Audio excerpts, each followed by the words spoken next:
guys, it's Kimmi, Kreators Klub with Kimmi. What's going on? Today we are talking about how to use ChatGPT or AI when choosing your logo. Yes, you can use it for even choosing a logo. ChatGPT has come so far. So when it comes to logo, let's talk about why it's important, and I'm going to give you the prompts to put into ChatGPT, okay? Because you need to know sometimes why you're doing something, and then that's going to help you to see how to do it, okay? So the first thing is you want to have a logo that is clean and simple, okay?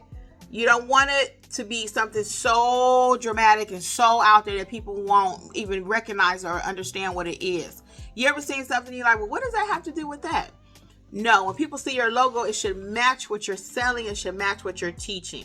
And you want your logo to be something that you can use across all platforms, okay?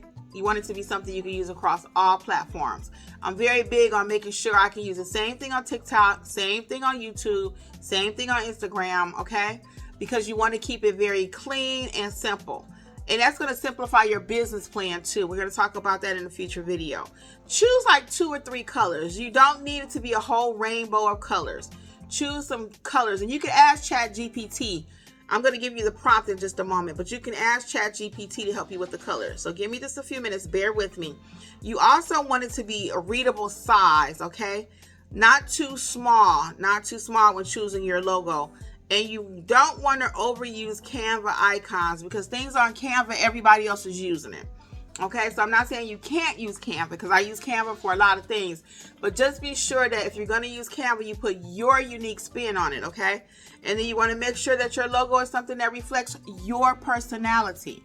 Something that reflects you, okay? Don't try to copy your friend over there. Don't try to do what your grandmama told you to do.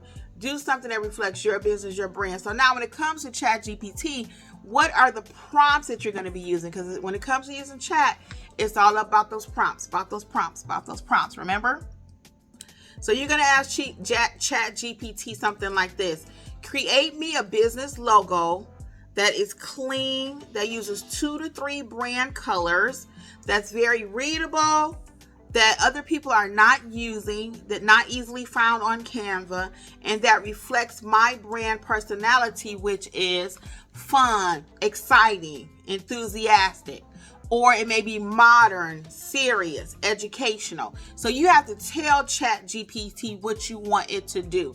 So as you're typing in these prompts, it's going to create a logo for you. Okay, it's going to create a logo for you. And once it creates the logo, you're going to say, okay, I like those colors. I don't like these colors.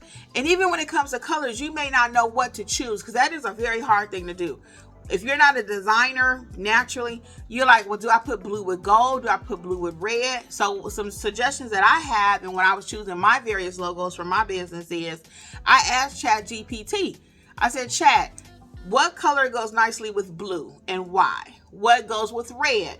What 3 colors would you recommend for my cleaning business? What 3 colors would you recommend for, and you have to be very clear. And Chat takes all the information out there in the world and looks and does this homework, and it comes and bring it back home for you and bring you a nice, pretty picture. So as you're getting the logo from Chat, you may say, you know what? Remove this aspect of it, something you don't like. Or you may think about it because now the creative juices are flowing, right? You may tell Chat, add this for me. So Chat will do what you tell it to do. So you don't have to be afraid of it. A lot of people are afraid of ChatGPT and all of this. You don't have to be afraid. That's why I'm teaching you today on how to prompt it. Tell it what you need to get the proper logo to get you a beautiful logo. Because your logo is your calling card. People are going to know you. When you think of McDonald's, what do you think of? Golden arches. The golden arches, right? When you think of Burger King, what do you think of? The king, right? When you think of Wendy's, the girl with the pigtails. I think they changed that a little bit. But you get my point. Taco Bell, you think of the bell. So what is your logo going to represent? Who are you representing, okay? So using ChatGPT, you do not have to be afraid. You do not have to be scared. But you do want to prompt it in such a way to get the results that you're looking for, okay? So I hope these tips help you today. For more information and to check out my whole course library on how to grow your business and make money while you are sleeping, check out my course library at creatorsclubwithkimmi.com. all K's in there. You can check the description box. Use coupon code WIN2025 for 60% off my whole course library, okay? You too could be making money while you sleep. Until next time, get that logo going. Bye.